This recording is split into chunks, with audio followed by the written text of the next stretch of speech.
ये कंपनी 80% से ग्रो कर सकती है, पर एक प्रॉब्लम है, FII तो लगातार इस कंपनी में अपना स्टेक बढ़ाते जा रहे हैं। इस क्वार्टर में इसका प्रॉफिट 8x हो गया, पर क्या ये सस्टेनेबल है? इस कंपनी की PE रेशो है 84 की, यानी कि बहुत हाई वैल्यूएशन है। तो क्या ये PE रेशो सेंस भी बनाती है? तो आज इस वीडियो को 5 सेगमेंट में कवर करेंगे। सबसे पहले इसका बिजनेस मॉडल समझेंगे, फिर इसके लेटेस्ट रिजल्ट देखेंगे, फिर इसकी कॉन कॉल की बात करके लास्ट में इसकी गाइडेंस और वैल्यूएशन डिस्कस करेंगे, और मैं टाइम स्टैम्प्स लगा दूंगा तुम्हारे लिए। तो देखो, शैडोफैक्स का नाम तो तुमने सुना ही होगा। ये क्या करते हैं? ये अलग अलग कंपनीज के ऑर्डर्स को डिलीवर करते हैं और बेसिकली उनको हैंडल करते हैं। जैसे जो ई कॉमर्स कंपनीज है, जैसे कि Amazon हो गया या फ्लिपकार्ट हो गया, या क्विक कॉमर्स कंपनीज हो गई जो 10 मिनट में डिलीवरी करती हैं। जैसे जो टायर 1 सिटीज में दिल्ली हो गया, वहां पे क्या है, ब्लिंकिट है, वो 10 मिनट में डिलीवरी कर देता है। तो ऐसे क्विक कॉमर्स कंपनीज हो गई, ये उनके लिए उनके पार्सल्स उनसे लेके कस्टमर्स को डिलीवर करते हैं। या फिर D2C ब्रांड्स हो गए, जैसे कि बोट हो गया, मतलब जो डायरेक्टली कंज्यूमर्स को अपना सामान सप्लाई करते हैं। ये क्या करते हैं, ये उनसे ऑर्डर्स लेके उनके पार्सल कस्टमर को डिलीवर कर देते हैं, और बेसिकली जितने भी ये पार्सल कस्टमर को डिलीवर करते हैं उसके बेसिस पे ये उस कंपनी से कमीशन चार्ज करते हैं। तो बेसिकली शैडोफैक्स एक डिलीवरी की कंपनी है जो अलग अलग कंपनीज के लिए उनके ऑर्डर्स डिलीवर करती है। तो लॉजिस्टिक्स कंपनी हो गई एक। अब इनके बिजनेस के बेसिकली 3 सेगमेंट है। सबसे पहला तो एक्सप्रेस डिलीवरी, दूसरा हाइपर लोकल डिलीवरी, और तीसरा अदर लॉजिस्टिक सर्विसेज। तो जैसे सपोज Amazon या मीशो इनका क्लाइंट है, तो ये एक्सप्रेस डिलीवरी में क्या करते हैं, Amazon वालों से प्रोडक्ट उठाएंगे और उस प्रोडक्ट को कस्टमर को जाके डिलीवर कर देंगे, जिसको बेसिकली ये बोलते हैं फॉरवर्ड पार्सल। दूसरा, ये अपने एक्सप्रेस डिलीवरी वाले सेगमेंट में रिटर्न्स को भी हैंडल करते हैं। सपोज किसी कस्टमर ने एक जीन्स ऑर्डर करी और उसके पास गलत साइज की जीन्स चली गई, अब उस कस्टमर को वो जीन्स रिटर्न करनी है, तो बेसिकली वो शैडोफैक्स के थ्रू ये रिटर्न प्लेस कर सकता है। मतलब Amazon के लिए या मित्रा के लिए रिटर्न्स को भी हैंडल करते हैं। और सपोज कोई रिप्लेसमेंट है ना, सपोज कस्टमर के पास गलत साइज की जीन्स चली गई, तो ये उस रिप्लेसमेंट को भी हैंडल करते हैं। तो बेसिकली ये फुल डिलीवरी सॉल्यूशन प्रोवाइड करते हैं अपने कस्टमर्स को, जिसमें ये पार्सल भी डिलीवर करते हैं, रिटर्न्स भी हैंडल करते हैं और रिप्लेसमेंट भी हैंडल करते हैं। और अपने एक्सप्रेस सेगमेंट में तीसरा, ये प्राइम डिलीवरी करते हैं, जिसमें अगर एक सिटी के अंदर अंदर ही डिलीवरी करनी है तो वो तो ये सेम डे डिलीवर कर देंगे, और दूसरी सिटी में डिलीवरी करनी है तो वो नेक्स्ट डे डिलीवरी कर देंगे। तो ये इनके एक्सप्रेस वाले बिजनेस के 3 सेगमेंट हैं, जिसमें ये क्या करते हैं कि एक तो पार्सल डिलीवर करते हैं, दूसरा रिटर्न्स और रिप्लेसमेंट को हैंडल करते हैं, और तीसरा ये प्राइम डिलीवरी भी करते हैं, जिसमें सिटी के अंदर तो ये उसी दिन डिलीवर कर देते हैं और किसी और सिटी में नेक्स्ट डे डिलीवरी ऑफर करते हैं। अब इस एक्सप्रेस सेगमेंट में फ्लिपकार्ट, मीशो,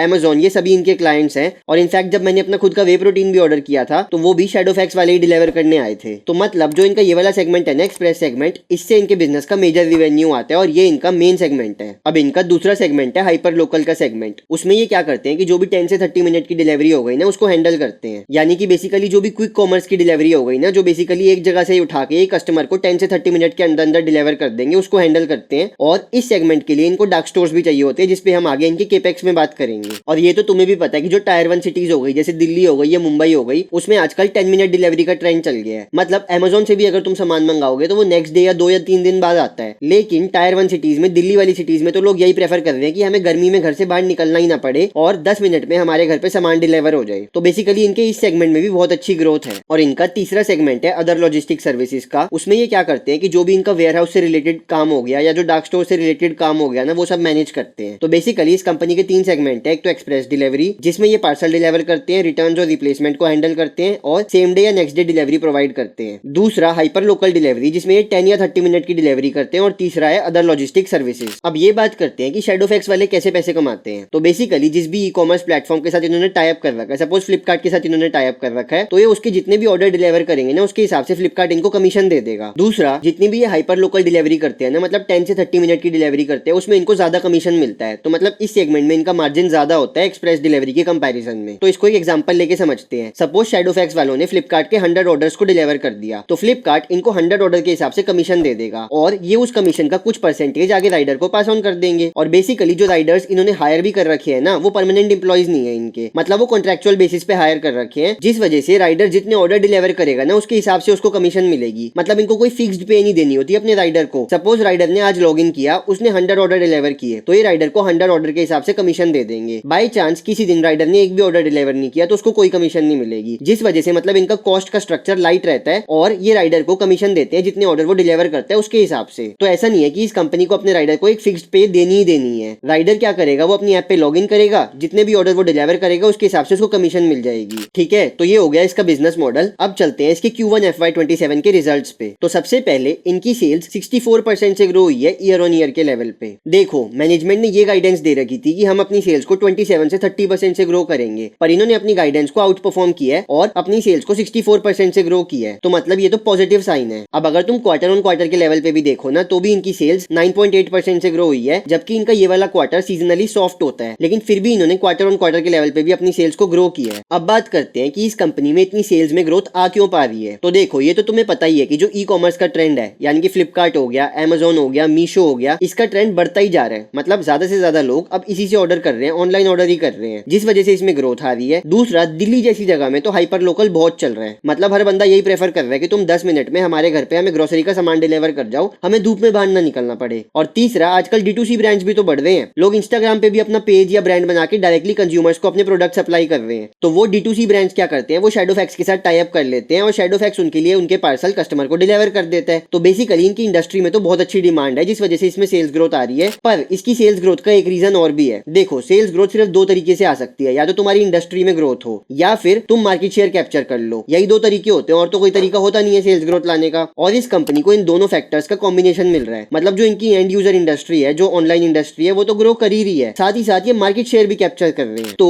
FY22 में जो मार्केट शेयर इनका 8% था, वो अब इंक्रीज होकर 28 से 30% के अराउंड आ गया है। मतलब एंड यूजर इंडस्ट्री में तो ग्रोथ है ही, साथ ही साथ ये मार्केट शेयर भी कैप्चर कर रहे हैं, जिस वजह से ये अपनी सेल्स को इतने हाई रेट पे ग्रो कर पा रहे हैं। और बेसिकली मैनेजमेंट ये बता रही है कि इस इंडस्ट्री में हो क्या रहा है कि जो टॉप 2 प्लेयर्स है ना, वो तो लगातार मार्केट शेयर कैप्चर कर रहे हैं, और जो इनएफिशिएंट प्लेयर्स है वो हटते जा रहे हैं। अब बेसिकली इनके हर सेगमेंट में ग्रोथ आ रही है। मतलब इनके हाइपर लोकल वाले सेगमेंट में भी ग्रोथ है, एक्सप्रेस पार्सल वाले सेगमेंट में भी ग्रोथ है। मतलब इस कंपनी के हर सेगमेंट में बहुत अच्छी ग्रोथ आ रही है। अब क्योंकि इनकी सेल्स इतनी अच्छे रेट पे आ रही है ना, तो मैनेजमेंट ने अपनी गाइडेंस भी इंक्रीज कर दी। मतलब पहले तो इन्होंने ये कहा था कि अपने बिजनेस को 25 से 30% से ग्रो करेंगे ईयर ऑन ईयर के लेवल पे। पर इतने अच्छे सेल्स मोमेंटम को देखते हुए मैनेजमेंट ने अब ये बोल दिया कि ये अपनी सेल्स को 38 से 40% से ग्रो करेंगे ईयर ऑन ईयर के लेवल पे। मतलब इन्होंने अपनी सेल्स ग्रोथ की गाइडेंस इंक्रीज करी है, और इसके बारे में हम डिटेल में इनकी गाइडेंस में बात करेंगे। अब अगर तुम इनका एडजस्टेड एबिटा मार्जिन देखो, तो वो 204 बेसिस पॉइंट से इंप्रूव है ईयर ऑन ईयर के लेवल पे। जबकि मैनेजमेंट ने ये गाइडेंस दे रखी थी कि हम FY27 में अपने एबिटा मार्जिन को 1 से 1.2% से इंप्रूव करेंगे, पर इसको इन्होंने 2% से ज्यादा इंप्रूव किया है। मतलब इसको भी आउट परफॉर्म किया है। और बेसिकली मार्जिन पे मैनेजमेंट ने ये गाइडेंस दे रखी है कि FY28 तक, जब तक इनके बिजनेस में केपेक्स लग रहा है ना, तब तक तो ये हर साल अपने एबिटा मार्जिन को 1 से 1.2% से इंप्रूव करेंगे ईयर ऑन ईयर के लेवल पे। और FY28 के बाद जब इनके बिजनेस पे केपेक्स लगना बंद हो जाएगा, तभी अपने एबिटा मार्जिन को 2 से 2.5% से इंप्रूव करेंगे ईयर ऑन ईयर के लेवल पे, जब तक इनका एबिटा मार्जिन 13-14% के अराउंड आके स्टेबल नहीं हो जाता। और बेसिकली मार्जिन की गाइडेंस भी हम आगे डिटेल में डिस्कस करेंगे। अभी बेसिकली तुम ये समझो कि जो इन्होंने गाइडेंस दी थी ना एबिटा मार्जिन इंप्रूवमेंट की, उसको भी आउट परफॉर्म किया है। क्योंकि इन्होंने कहा था कि हम अपने एबिटा मार्जिन को 1 से 1.2% से इंप्रूव करेंगे, पर इन्होंने अपने एबिटा मार्जिन को 200 बेसिस पॉइंट से इंप्रूव किया, यानी कि 2% से इंप्रूव किया है। अब इनका पैट मार्जिन भी 384 बेसिस पॉइंट से इंप्रूव हुआ है। और बेसिकली ये कंपनी टर्न अराउंड कर रही है, मतलब लॉस से प्रॉफिट में आ रही है। अब ये तुम खुद देख लो कि इनके हाइपर लोकल वाले सेगमेंट में 53% की ग्रोथ आई है, एक्सप्रेस वाले सेगमेंट में 87% की ग्रोथ आई है, और जो इनका स्केल है, मतलब जितने भी ये टोटल ऑर्डर डिलीवर करते हैं, उसमें 83% की ग्रोथ आई है। मतलब ये कंपनी बहुत अच्छा परफॉर्म कर रही है, इनके सारे पैरामीटर्स में बहुत अच्छी ग्रोथ आ रही है। अब पिछले साल इसी क्वार्टर में इनका पैट था सिर्फ 8 करोड़ का, और इस साल वो पैट इंक्रीज होकर 65 करोड़ के आसपास आ गया, यानी कि इनका पैट तो ऑलमोस्ट 8x हो गया ईयर ऑन ईयर के लेवल पे। और इनके एबिटा में भी 181% की ग्रोथ है ईयर ऑन ईयर के लेवल पे। अब देखो, ये तो तुमने देख लिया कि ये कंपनी का मार्जिन एक्सपैंड हो रहा है, पर अब ये बात करते हैं कि इनका मार्जिन क्यों एक्सपैंड हो रहा है, और क्या ये मार्जिन एक्सपेंशन जो हो रहा है वो सस्टेनेबल भी है या नहीं है। तो सबसे पहले तो ये AI का यूज कर रहे हैं अपनी ऐप में, जिस वजह से इनका मार्जिन एक्सपेंशन हो रहा है। दूसरा, ये कंपनी अपनी एफिशिएंसी को इंप्रूव कर रही है। और बल्कि ये वाला क्वार्टर ना इनके लिए बहुत चैलेंजिंग क्वार्टर था। मतलब Q1 FY27 में हुआ क्या था कि डीजल के प्राइसेस बढ़ गए थे वॉर की वजह से, LPG क्राइसिस भी आ गया था पीछे, और कई स्टेट्स में तो इलेक्शन भी थे। और बेसिकली मैनेजमेंट ने ये बताया कि जब भी ऐसे कोई प्रॉब्लम आती है ना इकोनॉमी में, तब क्या होता है कि कंज्यूमर्स ना और कंपेयर करने लग जाते हैं कि कहाँ पे हमें सस्ता सामान मिलेगा, और बेसिकली उनको ऑनलाइन सस्ता सामान मिलता है, तो वो ऑनलाइन ज्यादा ऑर्डर करते हैं, जिसकी वजह से इस कंपनी को इनडायरेक्टली फायदा मिलता है। और जो भी डीजल के प्राइस इंक्रीज हुए थे ना, वो तो इन्होंने अपनी एंड कस्टमर को पास ऑन कर दिए। मतलब जब भी डीजल के प्राइस इंक्रीज होती है ना, तो ये फ्यूल सरचार्ज के नाम से ऑप्शन लगा देते हैं, और इनका जो एंड कस्टमर है, मतलब जो कंपनी के साथ ये डील कर रहे हैं, सपोज फ्लिपकार्ट के साथ डील कर रहे हैं, तो फ्लिपकार्ट वो प्राइसेस इनको देता है। इनकी मार्जिन पे उससे कोई इंपैक्ट नहीं आता, क्योंकि बड़े हुए फ्यूल का प्राइस इनको फ्लिपकार्ट देगा, ये खुद अपनी जेब पे उससे इंपैक्ट नहीं लेंगे। और बेसिकली मैनेजमेंट तो ये बोल रही है कि इतने टफ टाइम में भी हमने अच्छी सेल्स ग्रोथ दिखाई है और अपना मार्जिन भी इंप्रूव किया है। तो गोइंग फॉरवर्ड इस साल तो मतलब अब वॉर भी खत्म हो गई है, इकोनॉमिक स्टेबिलिटी भी आ गई है, तो गोइंग फॉरवर्ड इस साल तो इनको बहुत अच्छे टेलविंड्स दिख रहे हैं, जिस वजह से इन्होंने अपनी गाइडेंस भी इंक्रीज कर दी है। और गाइडेंस इंक्रीज करना पॉजिटिव साइन होता है। अब देखो, बेसिकली इस कंपनी की एक शिपमेंट होती है लॉस शिपमेंट, मतलब जो प्रोडक्ट्स ये उठा तो लेते हैं फ्लिपकार्ट से या मिंत्रा से, लेकिन कस्टमर को डिलीवर नहीं कर पाते और बीच में खो खो जाते हैं उनको ये बोलते हैं लॉस्ट शिपमेंट, वो भी इनका कम हुआ है ईयर ऑन ईयर के लेवल पे, जिस वजह से इस कंपनी की एफिशिएंसी इंप्रूव हुई है। मतलब पिछले साल इनकी लॉस्ट शिपमेंट का नंबर था 6.1%, वो इस साल डिक्रीज होकर 5.5% तक आ गया है। अब ये जितने पिन कोड्स को सर्विस करते हैं उनको भी लगातार इंक्रीज करते जा रहे हैं ताकि ये और मार्केट शेयर कैप्चर कर पाए, अपने टच पॉइंट्स को भी इंक्रीज कर रहे हैं और अपने डिलीवरी पार्टनर्स को भी इंक्रीज करते जा रहे हैं, क्योंकि बेसिकली इस कंपनी में ग्रोथ है तो तुम्हें और डिलीवरी पार्टनर्स को हायर तो करना ही पड़ेगा। तो ये और मैन पावर को इंक्रीज कर रहे हैं ताकि ये और अच्छे रेट पे ग्रो कर पाए। अब इससे पहले मैं ये बात करूं कि इनके अलग अलग सेगमेंट में क्या चल रहा है। अगर तुम इस जेन्युइन रिसर्च को वैल्यू करते हो तो सबसे पहले अभी के अभी इस वीडियो को लाइक कर दो। तो चलो अब इनके अलग अलग सेगमेंट की बात करते हैं कि उसमें क्या क्या चल रहा है। तो देखो, जो इनका एक्सप्रेस सेगमेंट है ना, जिसमें ये पार्सल डिलीवर करते हैं अलग अलग कंपनीज के लिए, उसमें तो 87% की ग्रोथ आई है। और बेसिकली हो क्या रहा है कि इस इंडस्ट्री में अब ज्यादा से ज्यादा कंपनीज अपनी डिलीवरी को आउटसोर्स कर रही हैं। मतलब वो ये प्रेफर कर रही है कि हम खुद से अपने पार्सल की डिलीवरी नहीं हैंडल करेंगे, हम किसी दूसरी कंपनी को, जैसे शैडोफैक्स हो गई या डिलीवरी हो गई, इनको दे देंगे डिलीवरी करने के लिए और इनको पे कर देंगे। तो मतलब इस इंडस्ट्री में डिमांड आ रही है। तीसरा, ये क्या कर रहे हैं, ये अपने पिन कोड बढ़ाते जा रहे हैं। अब जितने ये पिन कोड ऐड करते रहेंगे उतने ज्यादा एरियाज को ये कवर करते रहेंगे, तो बेसिकली उतना ज्यादा मार्केट शेयर ये कैप्चर करते रहेंगे अपने कॉम्पिटिटर्स से। और बेसिकली जो इनका प्राइम का सेगमेंट है, जिसमें ये सेम डे और नेक्स्ट डे डिलीवरी ऑफर करते हैं, उसमें भी बहुत अच्छी ग्रोथ आ रही है। अब इन्होंने क्या किया है, इन्होंने एक प्लेटफॉर्म लॉन्च किया है शैडोफैक्स 360 के नाम से, जिसमें ये क्या करते हैं कि छोटे छोटे जो एसएमई हो गए या छोटे छोटे ब्रांड हो गए ना, वो इनके साथ टाई अप कर लेते हैं। सपोज एक छोटा सा ब्रांड है, कोई स्टार्टअप है, उसके पास डिलीवरी की सर्विस नहीं है, तो वो इनके साथ टाई अप कर लेगा और ये क्या करेंगे, उसके ऑर्डर डिलीवर कर देंगे और कमीशन ले लेंगे उससे। तो मतलब इनके इस वाले सेगमेंट में भी बहुत अच्छी ग्रोथ आ रही है। और मतलब इस सेगमेंट से ये क्या कर रहे हैं कि हर छोटा ब्रांड इनके साथ टाई अप करके अपने पार्सल्स को पैन इंडिया डिलीवर करा सकता है। अब जो इनका हाइपर लोकल का बिजनेस है, उसमें 53% ग्रोथ आई है ईयर ऑन ईयर के लेवल पे। और बेसिकली मैनेजमेंट ने गाइडेंस भी ये दे रखी थी कि हम अपने हाइपर लोकल वाले बिजनेस को 45 से 50% से ग्रो करेंगे, और इन्होंने उसको 53% से ग्रो किया, मतलब उसको ओवर अचीव किया अपनी गाइडेंस को। और बेसिकली अपने हाइपर लोकल वाले सेगमेंट में इन्होंने Amazon नाउ को भी ऑन बोर्ड कर लिया है, जिस वजह से इनकी ग्रोथ आ पा रही है। और मतलब पिछले क्वार्टर में ही ऑन बोर्ड किया इन्होंने Amazon नाउ को अभी। तो मतलब ये भी एक पॉजिटिव डेवलपमेंट है बिजनेस में। अब ये तो तुम्हें भी पता है कि जो 10 मिनट डिलीवरी है, 30 मिनट डिलीवरी है या फूड डिलीवरी वाला सेगमेंट है, जिसमें खाना बन के ऑन द स्पॉट ऑर्डर होता है, उसमें तो पूरी कंट्री में बहुत अच्छी ग्रोथ आ रही है। मतलब हर बंदा यही प्रेफर कर रहा है कि हमारे घर पे सामान आ जाए, और वो ये अपने हाइपर लोकल वाले सेगमेंट से सप्लाई करते हैं। तो मतलब इस सेगमेंट में भी बहुत अच्छी डिमांड है गोइंग फॉरवर्ड। अब अपने हाइपर लोकल वाले सेगमेंट में खाना डिलीवर करने के लिए इनको अपने डार्क स्टोर्स चाहिए होते हैं। सपोज किसी बंदे ने ग्रोसरी मंगवा ली अपने घर पे, तो इनको 10 से 15 मिनट में वो ग्रोसरी डिलीवर करनी पड़ेगी। तो बेसिकली इनको वो ग्रोसरी अपने डार्क स्टोर में रखनी पड़ेगी। तो उसी के लिए इन्होंने पिछली कॉन कॉल में बोला भी था कि हम इस साल 100 डार्क स्टोर खोलेंगे। उन 100 डार्क स्टोर में से 47 डार्क स्टोर तो इन्होंने फर्स्ट क्वार्टर में ही खोल दिए। मतलब कितनी अच्छी डिमांड है इनकी, जिस वजह से ये लगातार केपेक्स कर रहे हैं। तो ये तो हो गई इनकी अलग अलग सेगमेंट पे बात। अब बात करते हैं कि इस क्वार्टर में इस कंपनी के साथ क्या क्या हुआ है, मतलब क्वार्टरली क्या क्या अपडेट्स हैं। सबसे पहले तो जो डीजल के प्राइस इंक्रीज हो गए थे ना,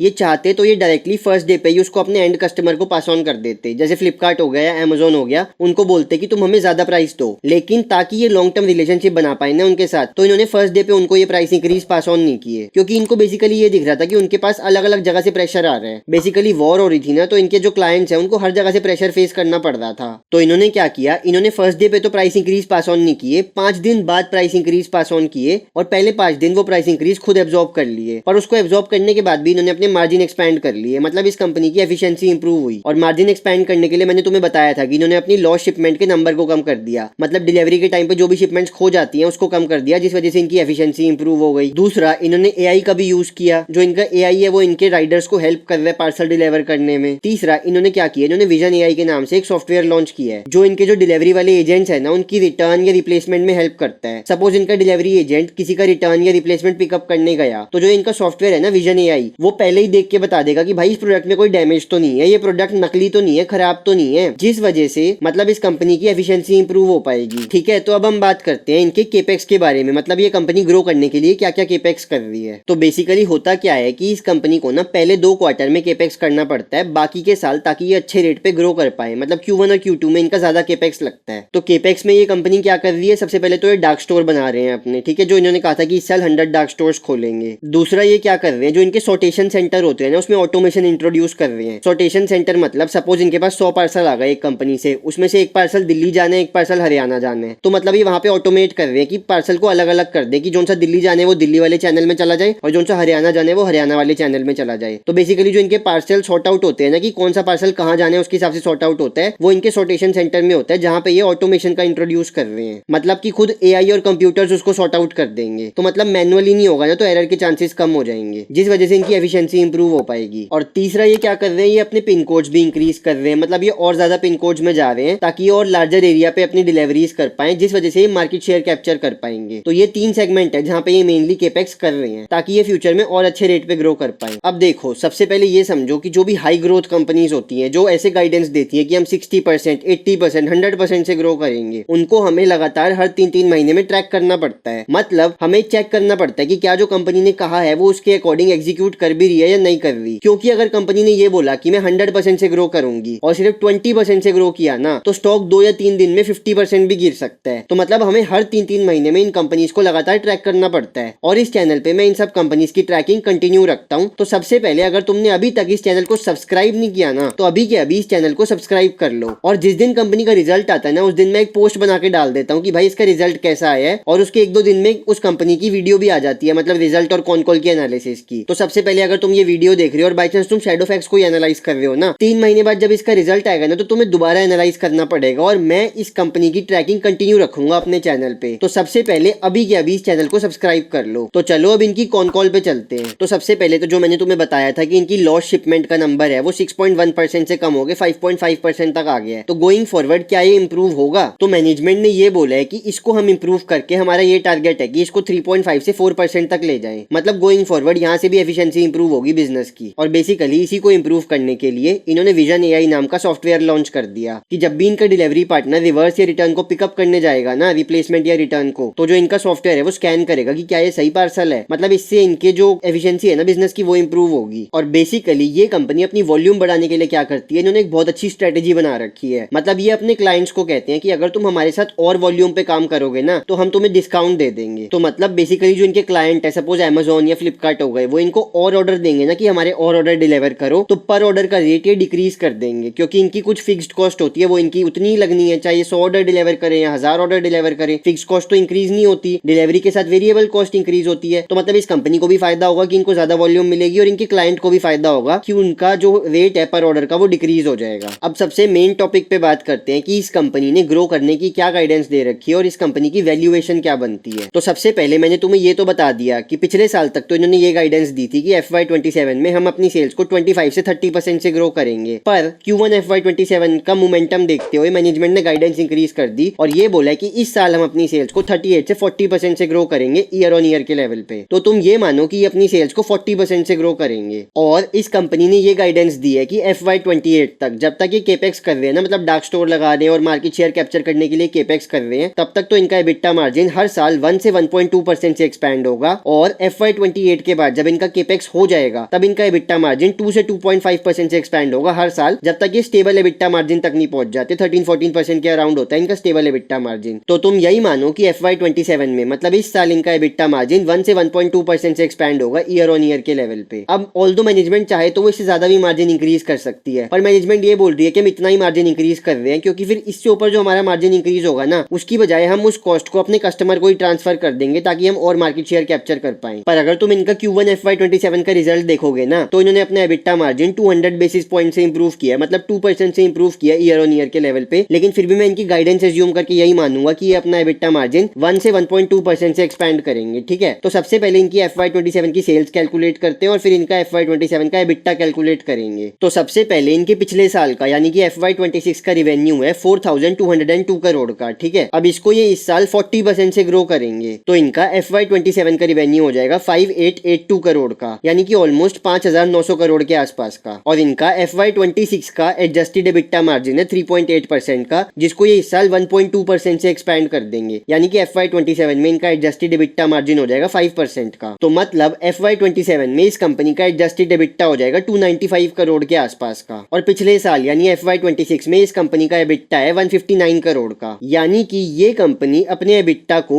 इस साल यानी कि FY27 में 80 से 85% के आसपास ग्रो करेगी। तो मतलब इनका पैट भी 80 से 85% के आसपास ग्रो होगा ईयर ऑन ईयर के लेवल पे, अगर बाकी सारी इनकी जो कॉस्ट है जैसे डेप्रिसिएशन हो गई और वो सब सेम रहता है तो। ठीक है, तो तुम यही मानो कि इनका जो पैट है वो 70 से 80% के आसपास ग्रो होगा ईयर ऑन ईयर के लेवल पे। अब फाइनली इस कंपनी की वैल्यूएशन कैलकुलेट करते हैं। तो सबसे पहले इसकी पीई रेशो निकालेंगे और फिर इसकी पेग रेशो निकालेंगे। तो पीई रेशो निकालने का तरीका तुम्हें पता ही है। पीई रेशो निकालने का तरीका होता है current market cap divided by इस साल का एस्टिमेटेड पैट कितना है। और इस कंपनी का करंट मार्केट कैप है 14,470 करोड़ के आसपास का, और ये ये कंपनी FY27 में इजीली 200 करोड़ का पैट कर सकती है, ठीक है। तो इसकी पीई रेशो हो गई 14,470 डिवाइडेड बाय 200, यानी कि इसकी पीई रेशो हो गई 73 के आसपास की। अब इसकी पेग रेशो निकालते हैं। तो पेग रेशो निकालने का तरीका तुम्हें पता ही है। पेग रेशो निकालने का तरीका होता है पीई रेशो डिवाइडेड बाय इस साल पैट में कितने परसेंट की ग्रोथ एक्सपेक्टेड है, और इसकी पीई रेशो है 73 के आसपास की, और ये कंपनी इस साल अपने पैट को 80% से ग्रो कर सकती है। तो यानी कि इसकी पेग रेशो ऑलमोस्ट 1 के आसपास की हो गई। तो ये हो गई इसकी वैल्यूएशन पे डिस्कशन। अब देखो, वैल्यूएशन तो एक चीज होती है, लेकिन पर्सनली मैं किसी भी स्टॉक में ना तो टेक्निकल्स के बिना एंट्री लेता हूँ और ना ही टेक्निकल्स के बिना एग्जिट लेता हूँ। मतलब मेरे लिए टेक्निकल्स वैल्यूएशन से ज्यादा इंपॉर्टेंट होते हैं, और उन्हीं टेक्निकल्स का मैं यूट्यूब पे कोर्स भी बना रहा हूँ और उसकी वीडियोस यहाँ पे आ रही होंगी, तो फटाफट जाके उसको चेकआउट करो।